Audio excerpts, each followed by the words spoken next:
Ya pemirsa, sebelumnya Majelis Hakim mencecar Putri Chandrawati terkait peristiwa yang terjadi pada tanggal 4 Juli 2022 atau beberapa hari sebelum dugaan terjadinya pelecehan seksual.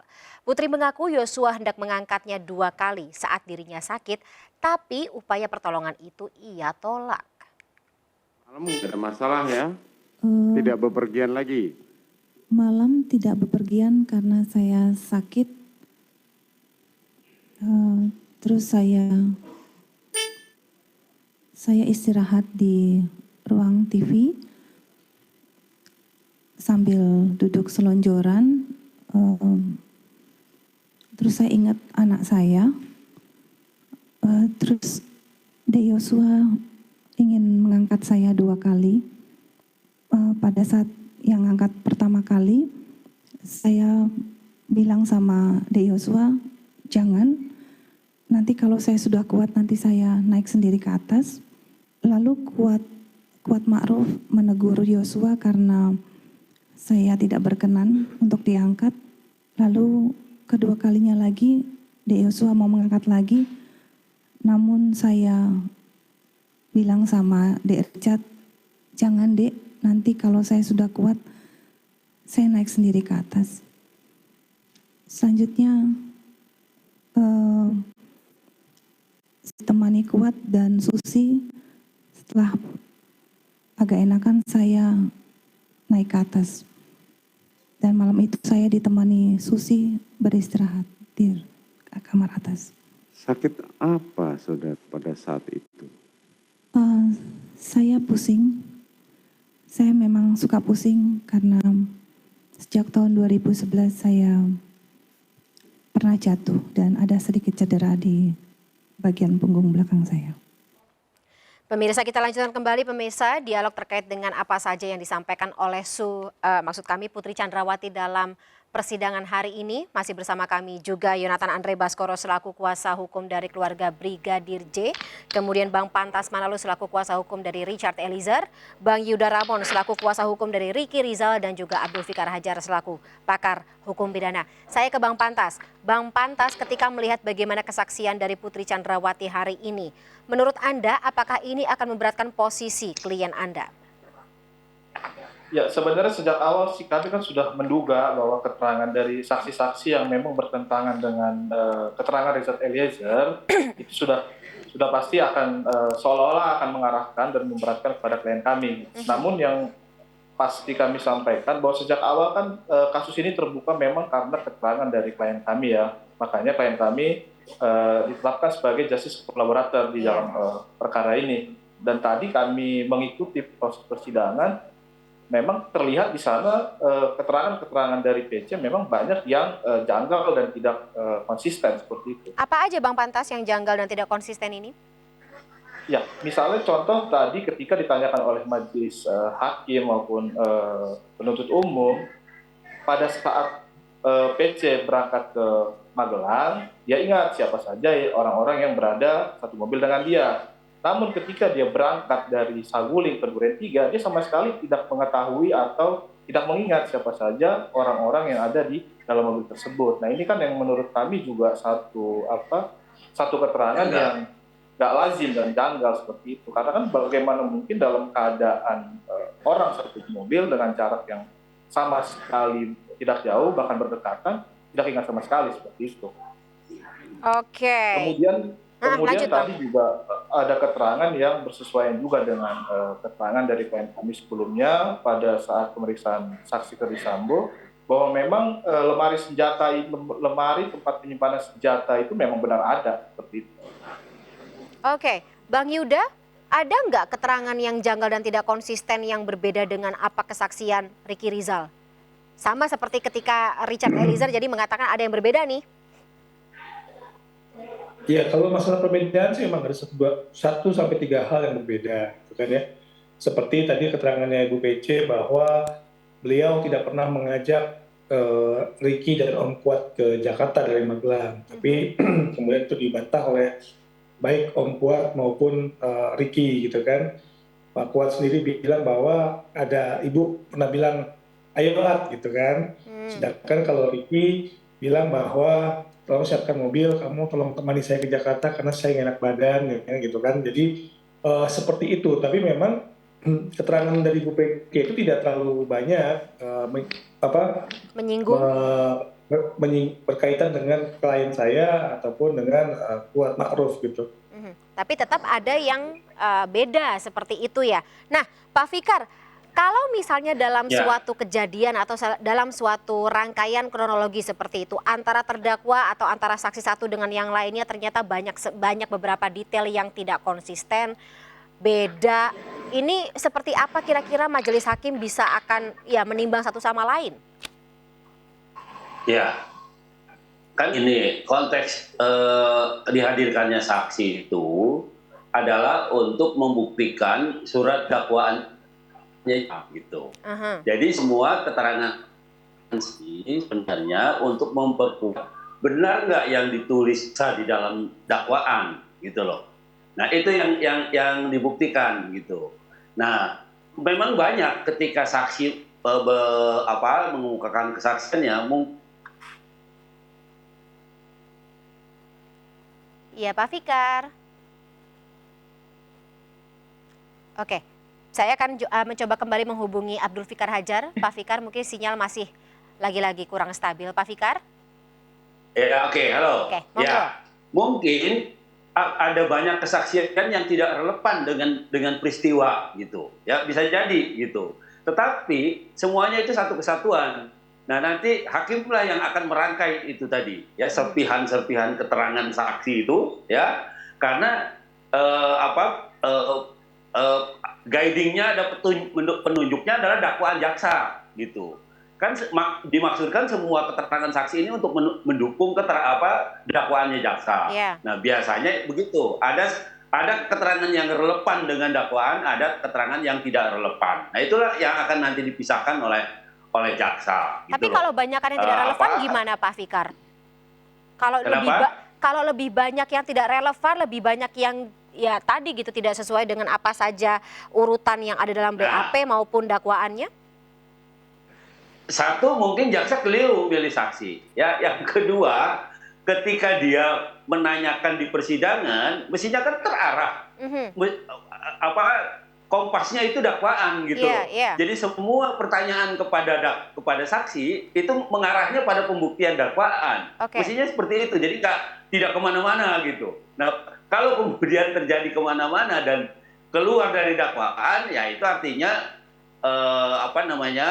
jaksa tidak maksimal gitu, menggunakan upayanya untuk menggunakan saksi itu membuktikan dakwaannya gitu. Baik. Sebenarnya saya ngelihat Bang Yuda sudah senyum-senyum, mungkin ada yang disampaikan, tapi saya mau ke Bang Andre dulu. Melihat seperti apa jalannya persidangan, kemudian tadi dakwaan yang ternyata banyak sekali detail yang bisa dikatakan tidak relevan gitu dengan dakwaan dan juga BAP yang disampaikan oleh para saksi. Apa yang tim kuasa hukum dari keluarga Brigadir J tangkap?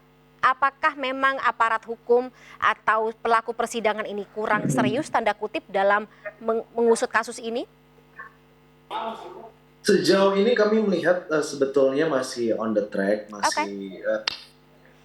masih on the track dan masih sesuai ya sebetulnya. Tetapi ada beberapa hal yang ingin kami dorong di sini seperti apa yang tadi disampaikan oleh Pak Fikar.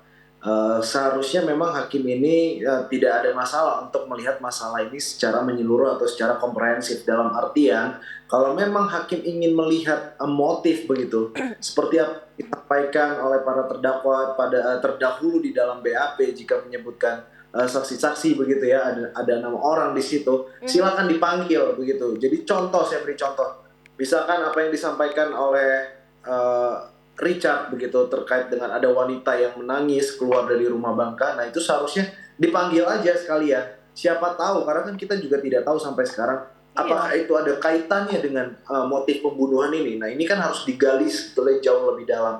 Termasuk juga kami ingin sekali mendorong terkait dengan rekening almarhum yang dimana sampai sekarang juga hak-hak milik almarhum, misalkan ada uang di dalam rekening almarhum, itu belum dikembalikan kepada keluarga. Sehingga kami juga sebetulnya mendorong untuk para pegawai bank yang bersangkutan ya, di mana almarhum memiliki berbagai rekening di bank-bank yang lain. Nah, itu seharusnya dihadirkan juga sehingga kita juga bisa melihat apakah antara semua puzzle ini ada keterkaitan sehingga rangkaian peristiwa ini bisa tergambarkan secara utuh sehingga nanti di ujung hakim bisa menilai dan menyisihkan tentu keterangan-keterangan yang bohong yang tidak relevan. Saya yakin hakim juga sudah bisa melihat. Tapi sekarang memang hakim ini fokusnya ingin mendengarkan saja dulu, mencari informasi lebih jauh, tetapi dengan tentu harapannya saksi-saksinya yang relevan seperti yang tadi saya sampaikan, lapor ya, dan dokter forensik yang pertama, yang kedua ya, itu harusnya ada kecocokan, perbedaannya di mana dan itu yang disesuaikan. Saya rasa begitu Mbak Fani. Tapi kalau misalnya sampai akhir, at the end of the day, tidak dipanggil itu wanita yang menangis atau misteri wanita yang menangis, kemudian juga penggusutan aliran dana rekening, dan ya itu hak-hak dari almarhum Brigadir Yosua belum dikembalikan, bagaimana Bang Andre? Ya, untuk hak almarhum itu seharusnya sebelum putusan itu kita sebetulnya bisa mengajukan ya untuk segera dikembalikan begitu kepada almarhum. Kalau kita mengacu ke KUHAP nanti Pak Fikar yang menjelaskan. Nah, terkait untuk motif-motif yang lain misalkan tidak dipanggil itu perempuan dan yang lain-lain, menurut saya sih juga tidak terlalu masalah karena memang di sini unsur pembunuhan berencananya saja yang perlu dibuktikan. Tetapi memang kami melihat hakim ingin menggali peristiwa, bagaimana sih motifnya ini segala macam, tetapi untuk mengaburkan pembunuhan berencananya ini saya rasa tidak. Jadi tidak terlalu ada masalah. Jadi tidak sesignifikan itu ya? Ya, Oke. begitu Mbak. Baik, aku ke Bang Yuda. Bang Yuda tadi senyum-senyum, kenapa? Ya, sebenarnya tadi penjelasan Pak Fikar dan Mas Andre sudah menggambarkan itu semua. Kasus ini sudah melebar kemana-mana. Apalagi kita berbicara, ketika kita berbicara 340, ya kan, yang memang didakwakan kepada para terdakwa ini. Tapi kita ngomongin wanita di Bangka, ya kan, gitu kan. Hal-hal yang sebenarnya tidak berhubungan, gitu. Ya kan? Jadi kayak drama, gitu. Dan ini memang seperti kayak ingin saya nggak ngerti ya, mungkin ketika kita berbicara tentang sinetron yang laris, tiba-tiba sinetronnya panjang gitu kan ya, bisa jadi seperti itu. Jadi kita tuh berharap memang ya kita semua sudah cukup lelah gitu loh, maksudnya tidak perlu Pokoknya udah melebar kemana-mana gitu ya Bang Yuda ya. Dan yang kedua, tadi juga kita dihadirkan 3 terdakwa, ya kan, Ricky Rizal, Richard Eliezer, dan Kuat Ma'ruf gitu. Tapi kita berbicara sebenarnya lebih banyak sebenarnya kesaksian untuk terdakwa PC sendiri dan juga kasusnya Pak FS gitu.